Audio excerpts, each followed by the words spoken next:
Saudara-saudara yang dikasihi oleh Tuhan, pada saat ini saya ingin membagikan firman Tuhan yang berjudul Hanya Yesus Kristus yang bisa membuka pintu sorga bagi manusia.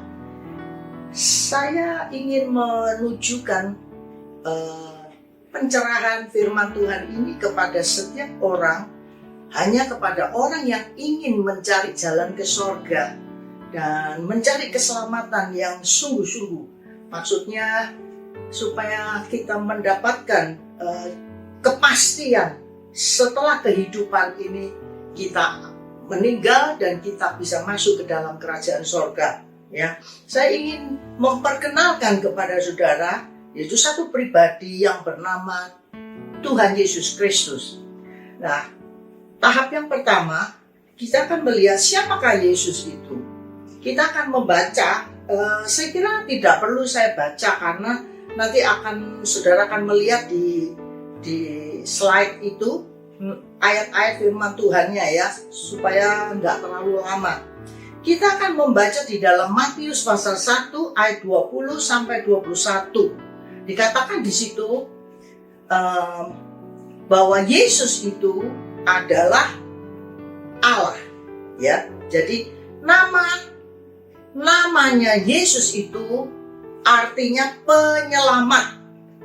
Immanuel artinya Allah beserta kita. Jadi Yesus itu adalah benar-benar Allah yang menjelma menjadi manusia. Nah, di dalam 2 Korintus pasal 5 ayat 21 dikatakan Dia yang tidak mengenal dosa telah dibuatnya menjadi dosa karena dosa kita, supaya di dalam Dia kita dibenarkan. Nah, ayat ini jelas mengatakan bahwa Yesus itu datang ke dunia, Dia ingin supaya dosa kita itu diambil, ya. Jadi kita dibenarkan, Dia yang disalahkan gitu. Yohanes pasal 8 ayat 23 dan 24 dikatakan Yesus berkata, "Aku datang dari atas, tetapi kamu dari bawah, dari dunia ini. Aku bukan dari dunia ini. Kamu akan mati dalam dosamu kalau tidak percaya Yesus." Nah, saudara, jadi kita kalau mau supaya akhir hidup kita ini kita bisa pasti 200% masuk ke dalam kerajaan sorga, kita harus menerima Yesus Kristus sebagai Tuhan dalam kehidupan kita. Yohanes 3 ayat 12 sampai 13. Tidak ada yang naik ke atas kecuali yang datang dari atas surga turun ke dunia. Siapa itu? Yaitu Yesus Kristus. Ya, jadi kita tahu bahwa siapa Yesus itu? Yesus itulah Allah yang menjelma menjadi manusia untuk menyelamatkan, menolong manusia, dan Dia ingin bergaul dengan manusia. Nah, saya ingin membagi dalam beberapa poin mengenai Yesus ini ya. Sekarang kita akan melihat yang pertama, yaitu bukti-bukti bahwa Yesus itu benar-benar adalah Allah.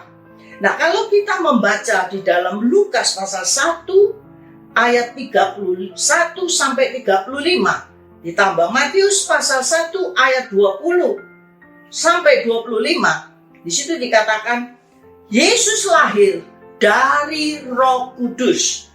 Jadi bukan dari hubungan seks antara manusia dan manusia.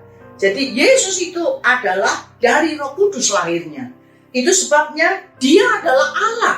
Ya, Dia bukan manusia, Dia bukan turunan manusia, tapi Dia adalah Allah yang menjelma menjadi manusia.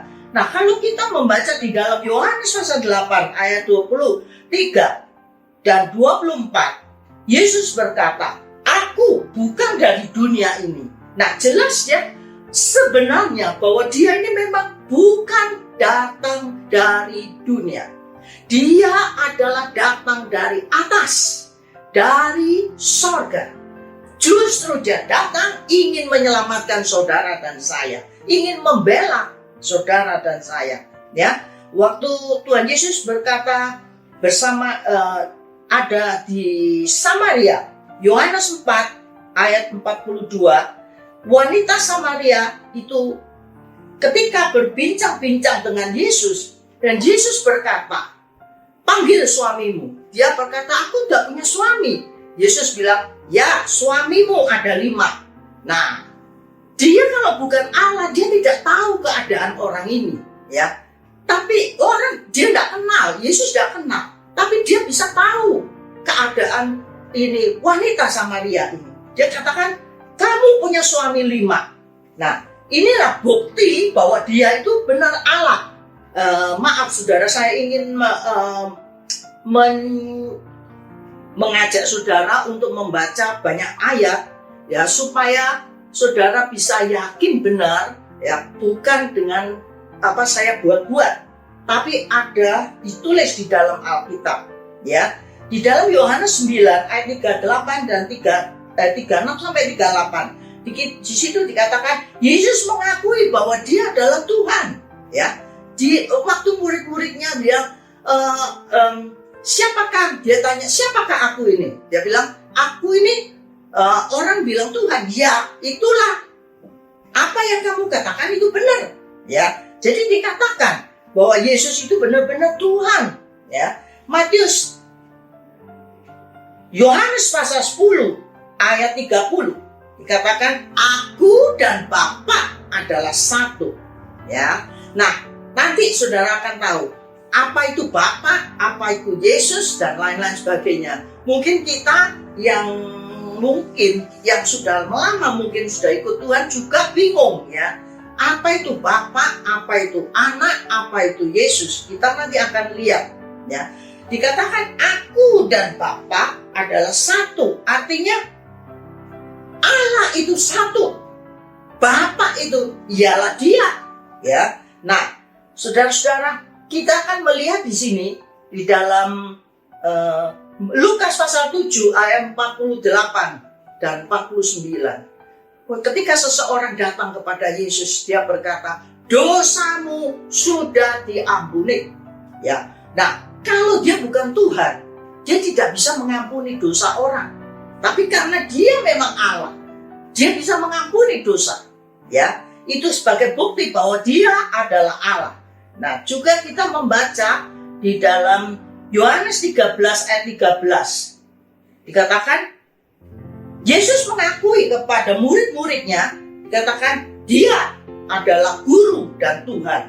Jadi ada bukti banyak di dalam Alkitab menyatakan, dan Yesus sendiri mengakui bahwa dia benar-benar adalah Allah, ya. Jadi jangan membingung. Dunia ini seringkali membingungkan kita, tapi kita jangan ikut bingung, ya. Sebagaimana firman Tuhan katakan, kita percaya kepada firman Tuhan, ya. Nah, Lazarus, ya, Yohanes 11 ayat 1 sampai 40. Saudara baca, Lazarus ketika mati sudah 3 hari, ya. Tuhan hanya perintah. Yesus berkata, Lazarus, bangkit kamu.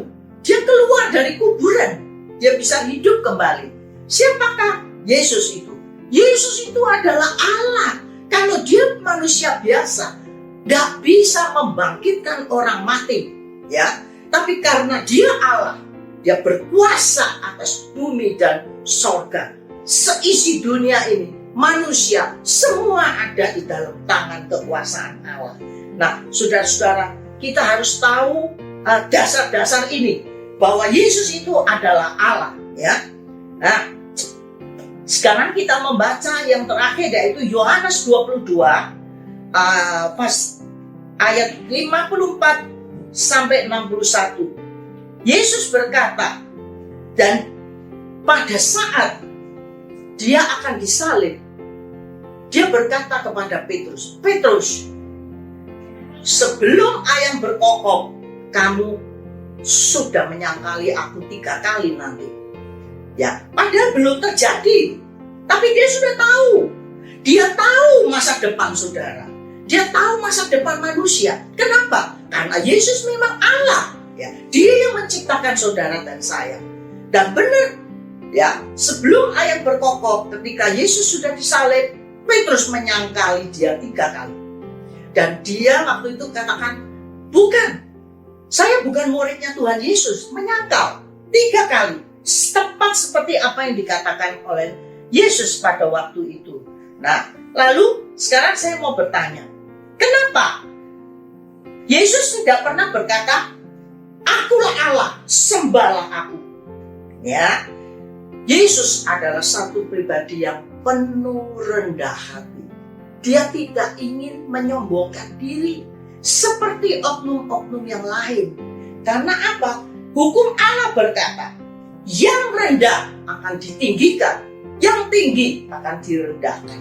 Jadi nggak perlu kita menyombong-nyombongkan diri. Ayo sembah saya, aku ini Allah. Nggak perlu. Dari perbuatan-perbuatan kita, orang akan kenal siapa saya, siapa saudara. Betul enggak? Nah, demikian juga dengan Yesus. Yesus tidak perlu berkata, aku ini loh Allah, sembah saya. Ya, sembah saya. Tidak perlu itu. Yang penting lihat apa yang saya lakukan. Dia berkata kepada muridnya seperti itu. Muridnya berkata, orang-orang sering mengatakan, engkau guru dan Tuhan. Seperti itu, benar. Tapi dia nggak pernah ngomong, oh saya Tuhan Allah. Tidak pernah. Yesus itu adalah rendah hati. Dia ingin memberi contoh kepada manusia bahwa kita tidak boleh tinggi hati, tidak boleh menonjol-nonjolkan diri. Sebab apa? Yang rendah akan ditinggikan. Kata firman Tuhan, yang tinggi akan direndahkan. Ya, di dalam Kejadian pasal 2 ayat 16 sampai 17, Tuhan suruh kita melihat. Ya, Tuhan suruh kita waktu pilih. Ya, maksudnya gini. Tuhan itu suruh kita pilih, gitu ya. Tuhan tidak mau paksa. Ayo, kamu saya paksa. Kamu harus sembah saya ya. Saya itu Tuhan. Tuhan tidak mau seperti itu. Tuhan mau kamu dengan rela. Ya. Kamu sudah tahu siapa saya dengan perbuatan saya. Mujizat orang mati bisa dibangkitkan, orang berdosa bisa diampuni. Ya, dia bisa mengetahui nasib manusia, masa depan manusia dan lain-lain sebagainya. Mengadakan mujizat roti, 2 roti dan apa itu? Bisa memberi makan orang beribu-ribu, ya. Nah, sisanya masih berbakul-bakul. 5 roti 2 ikan. Nah, kita melihat di sini dia banyak mengadakan mujizat. Orang yang kerasukan setan diusir, orang yang sakit, yang lumpuh, yang buta disembuhkan. Nah, Yesus ingin kita melihat dia. Dia tidak pernah paksa. Yesus adalah Allah yang free. Dia ingin memberikan free will untuk kita, kebebasan. Ya, pilih. Kalau kamu mau ikut saya, selamat masuk surga. Kalau tidak, terserah.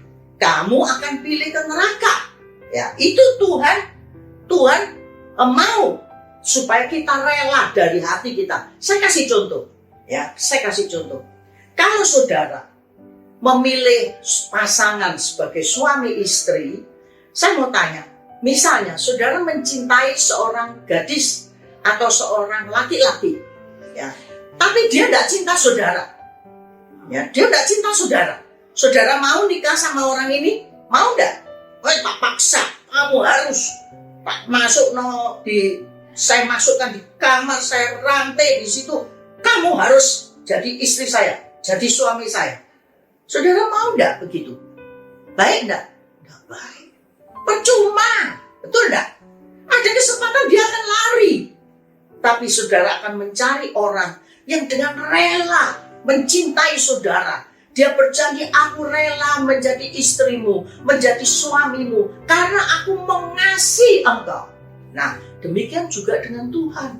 Tuhan itu memberi kebebasan untuk kita. Ya, dia ingin saudara pilih yang mana. Di dunia ini banyak, saudara lihat, agama-agama dan macam-macam ajaran, ya. Agama tidak bisa menyelamatkan kita, ya. Ajaran tidak bisa. Hanya Yesus Kristus yang bisa menyelamatkan saudara dan saya. Kenapa saya ngomong demikian? Karena saya mengalami sendiri, ya. Kalau saudara mau tahu kesaksian saya, saudara buka di YouTube, di tempatnya channel Yusuf Manubulu. Saya pernah bersaksi di sana mengenai mencari Allah yang benar, yang asli. Nah, itulah riwayatnya. Saya mencari, ya, sungguh-sungguh Allah yang sesungguhnya. Dan saya sudah mendapatkan itu, ya, melalui apa? Ketika itu saya dibawa, ya. Nah, saudara bisa baca di situ. Singkat kata, ya, saya nggak mau membahas lagi di sini supaya waktunya tidak terbuang, ya. Mencari Tuhan yang benar atau yang asli di tempatnya channelnya Yusuf Manubulu. Dan saudara-saudara, Tuhan juga. Jadi Tuhan itu tidak mau memaksa kita. Atau dia berkata di dalam Alkitab, sembahlah saya adalah Allah, sembah saya. Ya, seperti raja-raja di dalam Alkitab yang kita pernah beberapa mereka raja yang berkata begitu. Yang tidak menyembah raja dibunuh. Ya, Yesus tidak demikian. Dia adalah Allah yang mengasihi kita. Dia mencintai kita lebih dari orang tua, saudara. Lebih dari siapa saja di dunia ini. Sebab dia yang menciptakan saudara. Saudara adalah miliknya dia. Dia rela meninggalkan surga. Meninggalkan apa saja. Dia rela sampai mati sekalipun. Untuk membela saudara. Jadi kita melihat di sini kasihnya itu luar biasa, saudara. Tidak ada satu manusia di dunia ini yang seperti dia. Jadi dia tidak sombong.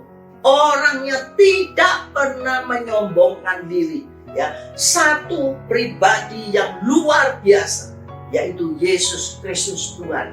Nah, saudara-saudara, kita akan melihat sekarang di dalam Injil Matius pasal 11 ayat 28 sampai 30. Ya, dikatakan di situ bahwa sifat Tuhan itu lemah lembut dan rendah. Dia berkata apa? Tirulah aku, contohlah aku. Aku ini adalah lemah lembut dan rendah hati. Engkau akan mendapatkan kesentosaan. Nah, saudara-saudara, dari contoh-contoh, kalau saudara membaca, ya, Alkitab dengan sungguh-sungguh, air mata itu bisa keluar. Tidak ada satu pribadi yang sama seperti dia. Luar biasa kasihnya, ya, perhatiannya kepada manusia, kepada saudara dan saya. Yohanes 5 ayat 41 sampai 47 dikatakan, ya, aku tidak perlu mencari hormat dari manusia, ya, tapi aku mencari hormat daripada yang di atas. Tuhan tidak cari hormat di dunia ini, ya. Tidak perlu dia menonjolkan diri. Oh, sembah saya ini Tuhan, kamu harus sembah saya. Dia ini disanjung-sanjung, ditinggikan. Dia tidak. Dia mencari kehormatan yang dari atas, yang di atas. Saudara, itu memberi contoh kepada kita, umat manusia, ya. Kita jangan mencari kehormatan di dunia ini. Kalau saudara mencari kehormatan di dunia, yang akan menimbulkan banyak masalah. Ya, saudara kalau tidak mendapatkan, saudara akan kecewa, saudara marah, saudara bunuh orang dan macam-macam sebagainya. Tetapi itu kita mau belajar kepada Tuhan Yesus.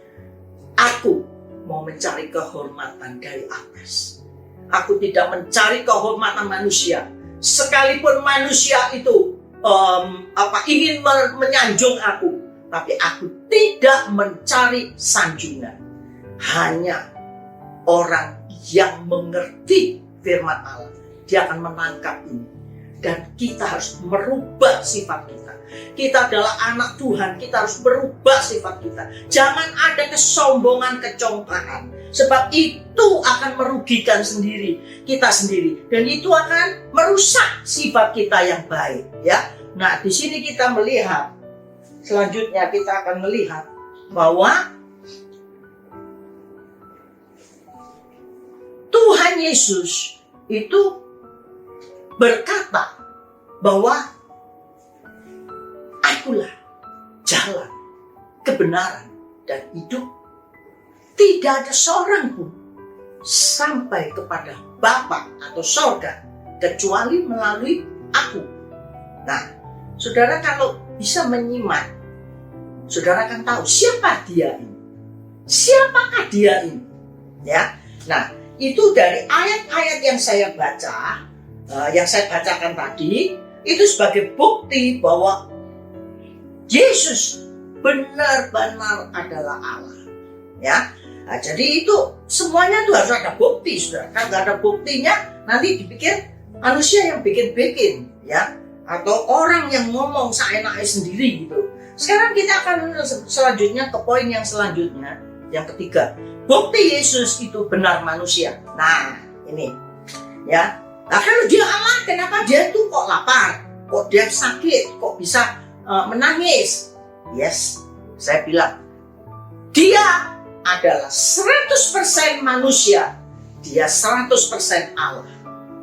Jadi kita harus ngerti, saya mohon Roh Kudus menerangi hati dan pikiran saudara yang mendengarkan firman Tuhan ini. Tanpa Roh Kudus yang membuka hati saudara, saudara tidak akan mengerti ini dalam nama Yesus. Dikatakan Yesus itu benar-benar manusia. Di dalam Matius pasal 8 ayat 24, Yesus tertidur. Yesus tidur, dia perlu tidur, dia perlu istirahat. Itu sebagai bukti dia tuh manusia.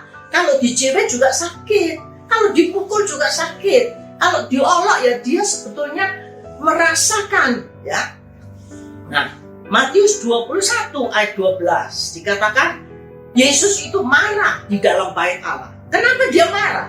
Karena bait Allah itu dibikin kotor, ya. Orang jual beli di sana. Sebenarnya Yesus itu sangat-sangat panjang sabar.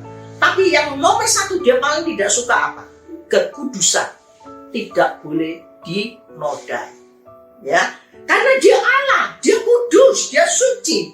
Jadi kalau kekudusan itu sudah dinodai, dia marah. Ya, karena apa?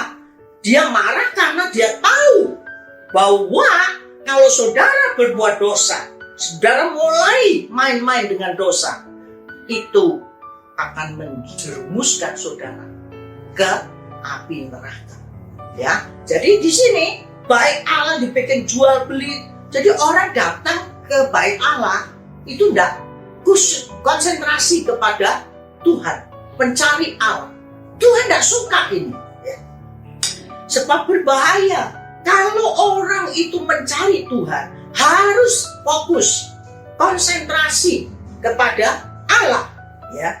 Jalan kebenaran itu jangan sampai dikotori oleh apa-apa. Di sini Tuhan, di sini mereka jual beli di sana, kambing, domba dijual di sana. Ayo, siapa yang mau beli? Tuhan tidak suka. Kamu mau jual-jualan di kayak seperti itu, jual di luaran, bukan di dalam gereja. Ya, sepertinya seperti itu. Jadi gereja tidak boleh jual-jualan gitu untuk kepribadian, untuk keuntungan diri sendiri. Jadi itu tidak boleh.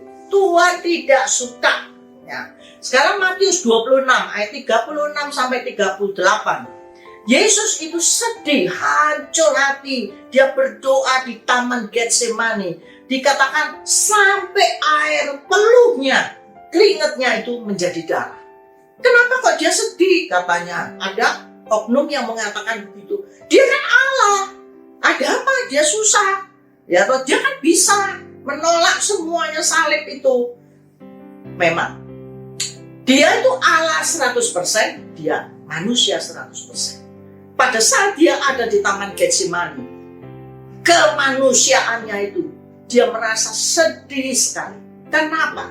Karena dia harus menanggung dosa seisi dunia ini dijatuhkan ke dia. Dia sebetulnya tidak punya dosa, tapi dijatuhkan. Semuanya harus dia nanggung. Supaya apa? Supaya manusia yang percaya kepada Yesus itu ada jalan. Dia buat jalan menuju kerajaan surga, menuju keselamatan. Jadi dia ini pada waktu itu sangat-sangat sedih. Dia tahu bahwa dia akan menderita, dia akan mati di salib, dia akan dihina, dia akan dipukuli, dia akan dicambuk, dimahkotai. Dia tahu semua itu. Sebabnya dia menangis. Dia jadi begini ya. Jadi kedagingannya dia itu merasa tidak mau, tapi kealahannya dia mengharuskan, saya harus melakukan ini demi kasihnya aku kepada manusia. Ngerti saudara? Jadi manusia kedagingannya, dia rasanya keberatan, rasanya kok begini aku harus disiksa. Tapi kealahannya, keilahiannya, dia berkata dalam hati, saya harus melaksanakan ini supaya manusia yang percaya kepada Yesus, dia akan buatkan jalan menuju ke kerajaan surga, selamat masuk surga.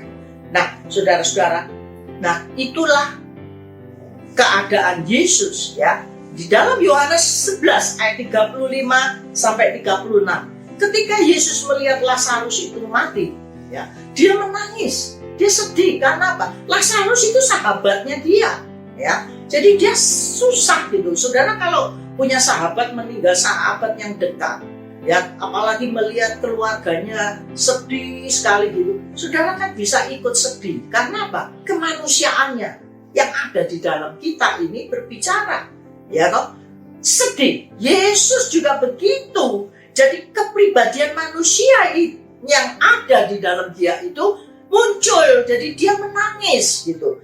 Kasihan Lazarus ini, kasihan Marta dan Maryam. Dia nggak punya kakak laki-laki. Ya, itulah Yesus. Ya, jadi sekarang kita akan membaca selanjutnya. Matius 21 ayat yang ke-18. Di situ Yesus lapar. Ya, dikatakan Yesus lapar, lalu dia melihat pohon ara yang belum berbuah. Dia menginginkan buah itu supaya dia bisa makan, mengenyangkan perutnya. Yesus manusia, ya, kemanusiaannya dia itu asli. Dia bisa lapar, ya, dia bisa nangis, dia bisa sakit, ya, dia bisa merasakan itu. Kenapa dia mau itu semua? Salah satu juga penyebab dia melakukan itu, dia ingin supaya merasakan bagaimana kalau manusia itu tidak makan. Nek lapar gimana rasanya? Ya, kalau manusia itu dihina rasanya gimana? Karena itu sebabnya kalau saudara berdoa, saudara lapar, saudara tidak punya uang, saudara sakit, ya toh, saudara berdoa sama Tuhan Yesus. Percayalah, dia akan menolong saudara. Karena dia pernah mengalami dulu waktu dia masih menjadi manusia, 100% manusia, 100% Allah, dia rasakan itu. Jadi gimana susah, gimana lapar, ya. Saudara lihat di sini. Matius 21 ayat 18 dikatakan Yesus mencari buah di pohon ara yang sebenarnya belum musimnya. Ada satu oknum yang berkata, dia bilang, loh, kenapa kalau dia memang Allah, ya toh, itu pohon ara, wong belum waktunya berbuah, masa dia tidak tahu? Kenapa dia tidak tahu?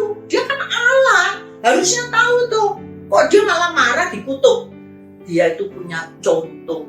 Itu apa satu contoh kehidupan. Saudara tahu enggak? Dia punya maksud itu. Dengan kata lain, kita ini menjadi orang Kristen tidak boleh musim-musiman. Ngerti ya saudara? Tuhan mau kita ini berbuah setiap saat. Jangan seperti pohon buah ara itu. Nah, setiap apa yang Tuhan Yesus lakukan itu, dia punya tujuan. Ya, untuk mengajar kita, mendidik kita, memberitahu. Saudara lihat di Alkitab banyak contoh-contoh, misalnya cerita-cerita, dia kasih contoh-contoh dalam pengajarannya. Nah, di dalam pohon ara ini Tuhan Yesus juga demikian. Jadi sebenarnya apa dia tidak tahu? Tahu, dia tahu. Ya loh. Kenapa? Oh, dia kealahannya dia bicara. Kamu jangan seperti pohon ara ini loh. Ya toh? Coba Allah itu selalu ingin mencari buah-buah rohani dari kehidupan kekristenan saudara. Nah, saudara menjadi orang Kristen mengeluarkan buah. Jangan pada musim-musiman seperti pohon ara yang musim baru keluar buah. Tidak musim, tidak senang, tidak keluar buahnya. Saudara jadi orang Kristen, senang hati, keluarkan buah. Tidak senang hati, tidak susah, tidak mengeluarkan buah. Tuhan tidak ingin seperti itu. Tuhan ingin kamu susah, kamu senang, kamu dalam keadaan apapun, kamu harus mengeluarkan buah-buah rohani buat Tuhan yang manis dimakan, dirasakan bagi setiap orang, terutama bagi Allah, Sang Pencipta hidup kita. Dia bisa merasakan kehidupan kita. Ya, itu artinya pohon ara. Nah, saudara, itu adalah benar membuktikan bahwa Yesus itu adalah manusia 100%. Ya, tadi kita membuktikan bukti-bukti bahwa Yesus adalah Allah 100%. Ini manusia 100%. Nah, saya mau bicara selanjutnya di poin ini yang keempat. Sejak kapan Allah merencanakan penebusan? Dan kenapa harus dia datang sendiri ke dunia ini? Nah, banyak orang yang bertanya seperti itu, ya. Sejak kapan sih? Ya, saya katakan di sini, sejak Adam dan Hawa, Kain dan Habil, itu penebusan sudah direncanakan. Ya, sejak kapan? Nah, Tuhan sudah punya rencana. Sejak manusia jatuh dalam dosa, hatinya dia sedih sekali. Waduh, bagaimana? Apa manusia yang saya cintai, yang saya ciptakan, kenapa dia jatuh dalam dosa? Saya mau nolong. Saya mau nolong. Gimana caranya? Supaya jangan binasa. Sebab kalau binasa, saudara menjadi miliknya si setan, si iblis. Dia nggak mau. Dia ingin saudara menjadi miliknya dia. Dia ingin saudara bahagia bersama dengan dia. Nah, itu sebabnya dia selalu buka jalan. Memikirkan untuk membuka jalan gimana manusia ini supaya bisa ditolong, diselamatkan, ya. Nah, sekarang kita akan melihat sekarang. Nah, sejak Adam dan Hawa ya jatuh ke dalam dosa, dia sudah merencanakan. Buktinya apa? Ketika Adam dan Hawa jatuh dalam dosa, lalu dia merasa malu. Saya kok telanjang. Dulu mereka tidak merasa malu. Jadi kemuliaan sinarnya Allah itu menutupi kemaluannya dia. Tapi karena mereka itu jatuh dalam dosa, sekarang mereka kemuliaan Allah itu hilang. Dan dia melihat dirinya, kemaluannya. Lalu mereka berdua membuat menyemat daun. Dari daun-daunan disemat jadi kayak buat seperti pakaian, kayak celana, kayak apa gitu. Nah, waktu Yesus datang, Yesus tanya, Adam, mereka sembunyi, takut sekali. Nah, manusia yang sering takut itu jauh dari Tuhan. Manusia yang dipenuhi dengan ketakutan, kekhawatiran itu jatuh dalam dosa. Jadi perlu saudara memperbaiki hubungan dengan Allah. Mereka takut dan gemetar. Tuhan cari Adam, Hawa, di mana kamu? Ketika Adam dan Hawa setelah jatuh dalam dosa, sembunyi. Dulu sebelum jatuh dalam dosa, mereka senang ketemu Tuhan. Ya Tuhan, ya. Mereka bicara, bergaul dengan Tuhan. Tetapi sejak jatuh dalam dosa, mereka lalu ketakutan.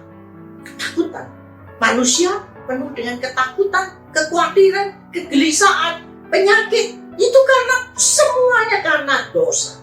Ya, akibat dosa itu jahat sekali, saudara. Kalau saudara memikirkan dosa itu memang manis, tapi di dalamnya ada racun. Ingat baik-baik, jangan berbuat dosa. Ya, seperti Adam dan Hawa ini. Akibatnya panjang sekali. Ya, jadi dosa itu manis, tapi ada racun di dalam. Lebih baik saudara menghindar. Jangan berbuat dosa. Nurut jalannya Tuhan. Ya. Nah, sekarang kita melihat. Jadi yang pertama, pakai cara. Ya, sejak Adam dan Hawa jatuh, Tuhan tanya, di mana Adam? Saya malu Tuhan, saya bikin pakaian dari daun. Tuhan lalu membunuh binatang, mencurahkan darahnya, kulitnya dipakai, dibuat baju, pakaian untuk Adam dan Hawa. Apa itu tandanya? Itu melambangkan Kristus Yesus yang akan mati disembelih, dan darahnya itu akan menutupi kulitnya menjadi pakaian buat saudara dan saya, sehingga kita tidak kelihatan kemaluan lagi, supaya kita tidak merasa malu, dan segala kutuk dosa dapat diangkat oleh Tuhan. Jadi kita melihat di sini itu sudah satu nubuatan, ya, sudah satu nubuatan. Nah, sekarang caranya, sekarang kita melihat caranya bagaimana Tuhan bertindak setelah Adam dan Hawa jatuh dalam dosa. Yang pertama, Tuhan memakai hati nurani manusia. Bagaimana ya supaya hati manusia itu dikasih hati nurani yang peka? Kalau dia berbuat dosa, hati nuraninya itu akan bicara, akan ngomong sendiri. Nah, saya kira hal itu sampai sekarang ya. Saya, saudara, banyak ngalami loh. Contoh, kalau saudara mencuri, dalam hati saudara sebetulnya ngomong enggak? Itu enggak benar, enggak baik. Itu enggak betul. Ya enggak? Itu hati nurani yang bicara. Tuhan kasih hati nurani. Tapi manusia ini bebal, ya. Dengan cara hati nurani gagal, saudara. Tetap saja dilanggar oleh manusia. Tuhan pikir dengan cara ini manusia bisa sadar, saya enggak mau berbuat itu. Sudah ditegur di hati nurani ini. Oh, itu enggak betul itu. Jangan kamu melakukan itu. Tapi tetap saja iblis yang bisik-bisik, enggak apa-apa. Sekali-sekali, enggak apa-apa itu. Coba aja, enak itu, menyenangkan. Nah, saudara-saudara, tapi kita melanggar. Ya, contoh Kain dan Habil. Di dalam Kejadian pasal 3 ayat 1 sampai 10, Kejadian pasal 4 ayat 1 sampai 16. Kita melihat di sini cerita tentang Kain dan Habil. Ya, waktu Kain dan Habil mempersembahkan korban bakaran, persembahannya Habil diterima Tuhan. Persembahan Kain tidak, karena Kain memberikan yang jelek, maksudnya yang kurang menyenangkan hati Tuhan. Jadi Tuhan tidak menerima ini diterima. Lalu Kain sakit hati, marah sama Habil di dalam hati, belum kelihatan. Saudara baca di dalam hati. Tuhan sudah bicara di hatinya. Kain, kenapa kamu murung? Coba saudara baca di kitab Kejadian. Kenapa kamu murung? Kalau kamu mempunyai hati yang baik, tidak mungkin kamu murung. Katanya gitu, ya. Nah, sudah ditegur sama Tuhan, ya. Dengan kata lain, jangan kamu lakukan itu. Dia sudah punya rencana di sini. Saya ingin bunuh adik saya. Itu Habil, ya. Saya sakit hati sama dia. Kok iri? Kenapa kok dia diterima, kok saya enggak? Nah, dia punya rencana sudah di sini. Awas, saya mau bunuh dia. Dia sudah tidak suka sekali. Dalam hati Tuhan sudah tegur hati nurani. Saudara kan juga sama saya juga sama. Kalau kita mau berbuat dosa, sebelum berbuat aja sudah ngomong ini. Itu tidak betul loh. Itu tidak betul. Itu tidak baik. Ya toh? Tapi seringkali kan, tidak peduli kita. Langsung saja kita melanggarnya.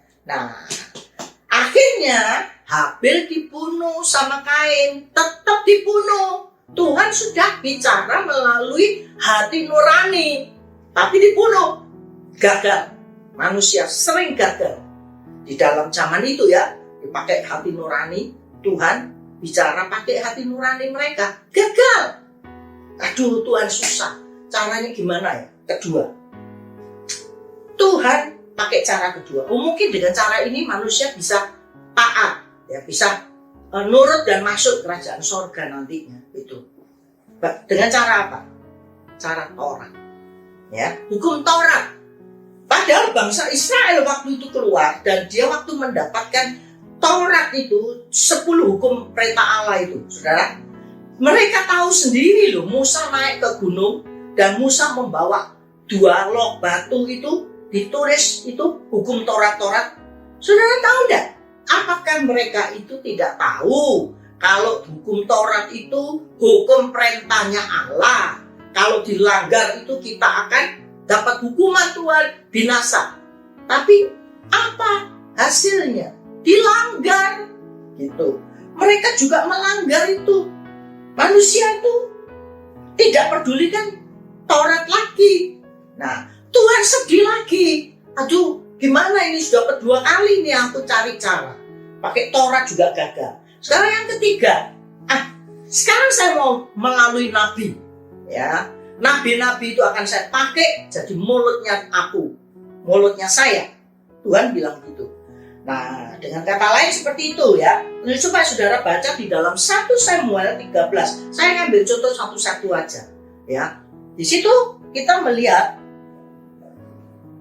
ini Raja Saul, dia itu sudah tahu, diberi tahu sama nabi-nabi, ya toh, nabi Nabi Elia bilang, Saul, kalau kamu perang, kamu harus membakar persembahan, tunggu saya ya. Soalnya yang bakar persembahan itu tidak boleh sembarangan orang. Tidak boleh raja pun tidak boleh. Manusia tidak boleh. Kecuali nabi. Nah, jadi kamu mesti tunggu saya. Sampai saya datang, saya bakar persembahan itu, baru kamu boleh perang. Nanti kamu menang perangnya. Ya toh. Dengan kata lain seperti itu ceritanya. Nah, ternyata pada kisah itu 1 Samuel 13, waktu Raja Saul menghadapi musuh yang begitu banyak, dia tunggu-tunggu Nabi Elia, tidak datang-datang. Gitu. Aduh, kok lama sekali ini Nabi, tidak datang-datang. Oh, sorry, bukan Nabi Elia, Nabi Samuel. Ya, ini di Samuel. Nabi Samuel ini ditunggu-tunggu, kok tidak datang-datang ini. Sudah terlambat ini, lihat itu. Musuh menakutkan sekali, sudah datang tambah dekat. Ya toh, dia takut sekali. Dia bilang, sudah, kalau gitu, mosok Nabi Samuel tok sing bisa. Saya juga bisa bakar persembahan, berdoa untuk Tuhan. Dia bilang gitu. Lalu dia ambil itu membakar sendiri persembahan. Melanggar tidak? Melanggar. Nah, saudara lihat enggak? Cara nabi-nabi menegur, menasehati, memberitahu manusia tetap dilanggar. Ya apa? Akhirnya ini siapa? Nabi Samuel datang setelah mereka selesai mempersembahkan Saul mempersembahkan persembahan bakaran itu, Samuel datang. Nah, Samuel bilang, kenapa kamu? Iya, saya sudah selesai. Nunggu kamu tidak datang-datang katanya. Nabi Samuel marah. Dia bilang, karena kamu melanggar ini ya, kerajaanmu tidak kekal. Yang dulunya kerajaan Israel diberikan untuk kamu, sekarang tidak lagi. Nah, saudara, lihat, semua akibat dari dosa itu pasti tidak enak, saudara. Pasti tidak enak. Nah, ini cara yang ketiga, melalui nabi. Jadi pertama melalui hati nurani, kedua melalui Taurat, ya tetap gagal. Yang ketiga melalui nabi-nabi juga gagal. Nah, sekarang kita melihat selanjutnya. Gimana sekarang? Tuhan itu masih tidak putus asa loh. Coba bayangkan saudara, saking cintanya. Oleh karena cintanya yang begitu besar dan dalam kepada manusia, dia tidak rela manusia itu susah, binasa, dan saudara hidup dalam kemiskinan, hidup dalam kesusahan, penderitaan, api neraka. Dia tidak mau. Lalu dia pikir, sudah 3 kali nih. Wah, ini satu-satunya jalan. Harus saya sendiri yang datang. Saudara ingat, Yesus pernah memberikan perumpamaan-perumpamaan di dalam kisahnya. waktu dia masih hidup. Dia bilang apa? Ada seorang raja, dia mempunyai tanah yang begitu luas dan disewakan ke orang-orang itu. Tanah itu punyanya orang ini loh, punyanya pemilik kebun ini loh. Pemiliknya ini suruh orang tiap 1 tahun sekali datang minta hasilnya itu loh. Kan harus bayar sewa. Tapi tidak diperhatikan, malah dibunuh orang yang nagih itu. Lalu dia ini pemiliknya datangkan lagi, ya toh, orang yang lebih banyak lagi, tetap dibunuh. Sampai terakhir dia mendatangkan anaknya yang tunggal, anak kandungnya suruh datang nagih untuk mendapatkan hasil. Tapi tetap anaknya juga dibunuh, mati. Siapakah anak itu? Itu lambang daripada Yesus sendiri. Yesus sendiri anak Allah yang tunggal. Dia datang ke dunia. Dia ingin menyelamatkan saudara dan saya. Saudara-saudara, kita melihat ini cara Allah sendiri. Dia harus datang ke dunia ini. Siapakah Allah itu? Allah itu yang menjelma bernama Yesus Kristus, ya. Itu disebut zaman anugerah, ya. Jadi zaman yang semua yang lalu-lalu itu semua dilanggar oleh manusia. Kemudian datanglah Yesus. Yesus adalah manusia, Allah yang menjelma menjadi manusia. Itu disebut zaman anugerah. Kenapa disebut zaman anugerah? Dibikin gampang, saudara. Bok susah-susah. Nek susah-susah ini manusia nanti masuk neraka kabeh. Lah, sekarang saya ini yang punyanya saya kan manusia ini, bukan punyanya iblis. Nah, kalau semua binasa susah, yang susah ya saya. Betul enggak? Saya beri contoh sekarang. Kalau saudara punya anak saudara 1. Saya mau tanya, yang cinta anak saudara itu saudara atau tetangga saudara? Pasti saudara. Karena apa? Dia anak kandungmu. Kamu akan bela dia mati-matian. Betul enggak? Gimana caranya supaya anak ini berhasil, supaya sehat, supaya bahagia, supaya senang? Saudara bikin seperti itu. Tapi tetangga saudara tak peduli. Mau susah kayak mau senang, mau apa, terserah. Betul enggak? Nah, iblis dan Tuhan juga begitu. Kenapa Tuhan itu bela mati-matian? Sampai dia mau rela mati, turun. Dia meninggalkan tahta kerajaan surganya. Rela turun ke dunia. Sebagai manusia yang dihina, diolok, bahkan akhirnya mati di atas kayu salib. Kenapa? Karena cinta akan saudara dan saya. Dia tidak ingin kehilangan saudara. Ingat, dia tidak ingin kehilangan saudara. Sekarang tergantung saudara. Mau atau tidak, saudara buka hati, itu tergantung saudara. Dia sudah melakukan bagiannya. Sekarang saudara harus melakukan bagian saudara. Ya, di dalam Matius pasal 21 ayat 33 sampai 45, itu yang saya katakan tadi, penggarap-penggarap itu. Ya, dia utus orang-orang semua yang datang ke penggarap itu, dibunuh semua. Akhirnya anaknya sendiri dibunuh. Ya, saudara, saking kejamnya. Manusia itu aslinya jahat, saudara. Betul jahat. Tapi Allah itu tetap mengasihi manusia. Ya, kalau mungkin manusia jadi Allah, mungkin kita akan pikir, alah, orang kayak gitu apa dibela mati-matian. Buat apa? Ya, tapi Allah, biar saudara jahat, biar saudara jelek, biar saudara sampai hari ini saudara belum terima Yesus, dia tetap mengasihi saudara dan dia tetap kejar saudara. Bagaimana caranya supaya saudara bisa terima dia dan menerima keselamatan, masuk ke dalam kerajaan surga? Bukan karena apa? Dia tidak butuh yang lain. Dia butuh tubuh jiwa roh saudara harus ada di dalam tangannya. Karena saudara adalah miliknya. Ingat baik-baik. Tidak peduli saudara agama apa saja. Saudara adalah milik Tuhan Yesus Kristus. Saudara ada di tangan. Dia tidak ingin saudara hilang, tidak ingin saudara meninggalkan dia. Tapi sekali lagi tergantung saudara. Contoh, kalau saudara punya anak berjalan di pinggir jalan raya yang ramai, anak ini saudara tuntun, saudara pegang erat-erat. Ya, ayo pegang tanganku ya, mau nyabrang gimana? Nurut pokoknya, dipegang, saudara tuntun. Kenapa saudara tuntun? Karena saudara cinta anak ini supaya jangan kecelakaan, jangan susah, jangan binasa. Dipegang. Tapi kalau anak ini bandel, dia langsung tangannya dilepas. Dia mau, saya mau jalan sendiri. Terus dia lari di jalanan, ketabrak mobil. Yang salah siapa saudara? Yang salah siapa? Betul enggak? Tidak kurang-kurangnya Tuhan Yesus itu sangat mencintai saudara. Ya jangan anggap dia itu sebagai nabi biasa. Dia adalah Allah. Kalau dia nabi biasa, dia tidak bela saudara mati-matian.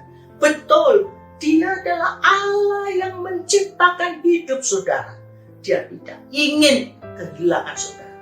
Ingat baik-baik.